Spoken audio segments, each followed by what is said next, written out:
Hello friends, welcome to smile talk paramedical channel. Friends, paramedical second round counselling ಸಲುವಾಗಿ ಕಾಯ್ತಿರುವಂಥ ಅಭ್ಯರ್ಥಿಗಳು ಯಾರೆಲ್ಲ ಇದ್ದೀರಿ ಅವರುಗಳಿಗೆ ಪ್ಯಾರಾಮೆಡಿಕಲ್ ಬೋರ್ಡ್ ವತಿಯಿಂದ ನೋಟಿಫಿಕೇಷನನ್ನು ಇಶ್ಯೂ ಮಾಡಲಾಗಿದೆ. ಸೊ ಈ ಒಂದು ನೋಟಿಫಿಕೇಷನಲ್ಲಿ ಏನಿದೆಯಪ್ಪ ಅನ್ನೋದನ್ನು ಮಾಹಿತಿಯನ್ನು ಕೊಡ್ತೇನೆ.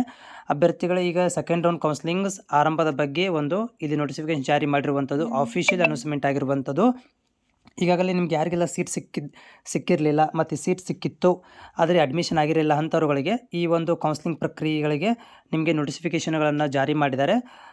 ಇದು ಏನಪ್ಪ ಅಂತಂದರೆ ಕೌನ್ಸಿಲಿಂಗ್ಸ್ ಈಗ ನೀವು ಆಫ್ಲೈನ್ ಆಗುತ್ತಾ ಆನ್ಲೈನ್ ಆಗುತ್ತಾ ಅಂತ ಕೇಳ್ತಿದ್ದೆ, ಅದನ್ನು ಕೂಡ ಇದರಲ್ಲಿ ಮಾಹಿತಿ ಕೊಟ್ಟಿರುವಂಥದ್ದು. ವಿಡಿಯೋ ಪೂರ್ತಿಯಾಗಿ ಕೇಳಿ ನೋಡಿ, ಜೊತೆಗೆ ಚಾನಲ್ಗೆ ಹೊಸಬರಾಗಿದ್ದರೆ ಸಬ್ಸ್ಕ್ರೈಬ್ ಮಾಡ್ಕೊಳ್ಳಿ.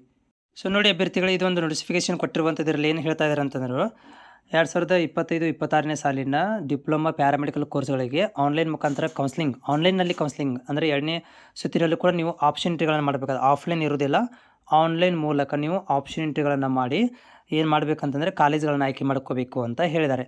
ಸೊ ಇಲ್ಲಿ ಒಂದಷ್ಟು ಗೈಡ್ಲೈನ್ಸ್ಗಳನ್ನು ಕೊಟ್ಟಿದ್ದಾರೆ. ಏನೇನು ಕೊಟ್ಟಿದ್ದಾರೆ ಅನ್ನೋದನ್ನು ಹೇಳೋಣ. ಒಂದೇದೇನಪ್ಪ ಅಂದರೆ ಪ್ಯಾರಾಮೆಡಿಕಲ್ ಅರ್ಜಿಗಳನ್ನು ಸಲ್ಲಿಸಿರುವಂಥ ಅಭ್ಯರ್ಥಿಗಳು ಈಗಾಗಲೇ ಏನು ಡಿಪ್ಲೊಮಾ ಕೋರ್ಸ್ ಮಾಡಬೇಕಂತಿದ್ದೀರಿ ಅವರುಗಳಿಗೆ ಸೊ ಒಂದೇದು ಏನಪ್ಪ ಅಂದರೆ ಅಭ್ಯರ್ಥಿಗಳು ತಮ್ಮ ಅರ್ಜಿಗಳಲ್ಲಿ ನಮೂದಿಸಿದ ಮೊಬೈಲ್ ನಂಬರ್ ತಪ್ಪದೇ ಖಾತ್ರಿಪಡಿಸ್ಕೊಳ್ಬೇಕು. ಆಮೇಲೆ SMS ನಿಮಗೆ ಕಳಿಸಲಾಗುತ್ತೆ ಟೈಮ್ ಟು ಟೈಮ್. ಅಭ್ಯರ್ಥಿಗಳು ಮೊಬೈಲ್ ಸಂಖ್ಯೆ ತಪ್ಪಿದಲ್ಲಿ ಮಂಡಳಿಯಿಂದ ಯಾವುದೇ ಸಂದೇಶ ನಿಮಗೆ ಬರೋದಿಲ್ಲ, ಅದಕ್ಕೆ ನೀವೇ ಕಾರಣ ಆಗುತ್ತೀರಿ ಅಂತ ಹೇಳ್ತಾ ಇದ್ದಾರೆ. ಆ್ಯಕ್ಚುಲಿ ಟೆನ್ಷನ್ ತೊಗೋಬೇಡ್ರಿ, ಮೆಸೇಜ್ ಬರಲಿ ಬಿಡಲಿ ನೀವು ಅಫಿಷಿಯಲ್ ವೆಬ್ಸೈಟಲ್ಲಿ ನೋಡ್ತಾ ಇರಿ.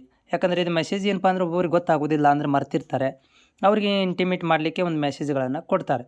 ಸೊ ನೆಕ್ಸ್ಟ್ ಅಭ್ಯರ್ಥಿಗಳು ಈ ಒಂದು ಆಪ್ಷನ್ಟಿಗಳನ್ನು ಮಾಡ್ಕೊಳ್ಳಿಕ್ಕೆ ಏನಪ್ಪ ಅಂದರೆ ಕೆಟಗರಿ ವೈಸ್ ರ್ಯಾಂಕ್ ವೈಸ್ ಸೀಟ್ಗಳನ್ನು ಹಂಚಿಕೆ ಮಾಡಲಾಗುತ್ತೆ.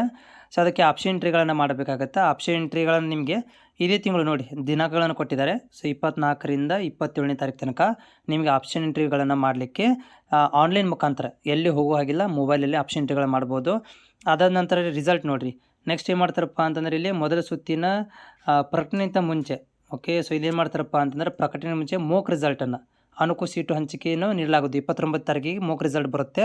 ಆಮೇಲೆ ಮೋಕ್ ರಿಸಲ್ಟ್ ಬಂದಮೇಲೆ 29ರಿಂದ 30ನೇ ತಾರೀಕು ತನಕ ನಿಮಗೂ ಮತ್ತೆ ಆಪ್ಷನ್ ಎಂಟ್ರಿ ಮಾಡ್ಬೋದು.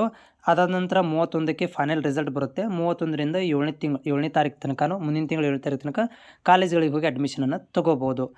ಇದು ಏನಪ್ಪ ಅಂತಂದರೆ ಈ 2ನೇ ಸುತ್ತಿನ ಒಂದು ಸ್ಕೆಡ್ಯೂಲ್ ರಿಲೀಸ್ ಮಾಡಿರುವಂಥದ್ದು. ಮತ್ತು ಎಲ್ಲ ಡಾಕ್ಯುಮೆಂಟ್ ಇರಬೇಕು ನಿಮ್ಮ ಹತ್ರ ಅಂತ ಹೇಳ್ತಾರೆ. ಇದರಲ್ಲಿ ನೆಕ್ಸ್ಟ್ ಪಾಯಿಂಟಲ್ಲಿ ಕೊಟ್ಟಿರುವಂಥದ್ದು 370J ಇದ್ದರೆ ಅದನ್ನು ತೊಗೊಂಡು ಹೋಗಬೇಕು, ಎಲ್ಲ ದಾಖಲಾತಿಗಳು ಇರಬೇಕು, ಸುಳ್ಳು ದಾಖಲಾತಿ ಇದ್ದರೆ ಸೀಟನ್ನು ರದ್ದು ಮಾಡ್ತೀವಿ, ಎಕ್ಸೆಟ್ರಾ ಮಾಹಿತಿನ ಕೊಟ್ಟಿರುವಂಥದ್ದು. ಆಮೇಲೆ ಇಲ್ಲಿ ಆರ್ಟ್ಸ್ ಮತ್ತು ಕಾಮರ್ಸ್ ವಿದ್ಯಾರ್ಥಿಗಳಿಗೆ DMRD ಒಂದೇ ಕೋರ್ಸ್ ಬರುತ್ತೆ. ನೀವೇನಾದರೂ SSLC ಮೇಲೆ ಆಪ್ಷನ್ ಎಂಟ್ರಿ ಮಾಡಿದರೆ ನೀವು ಎಲ್ಲ ಕೋರ್ಸ್ಗಳನ್ನು ಸೆಲೆಕ್ಟ್ ಮಾಡ್ಕೋಬೋದು ಅಂತ ಇಲ್ಲಿ ಮಾಹಿತಿ ಕೊಟ್ಟಿರುವಂಥದ್ದು.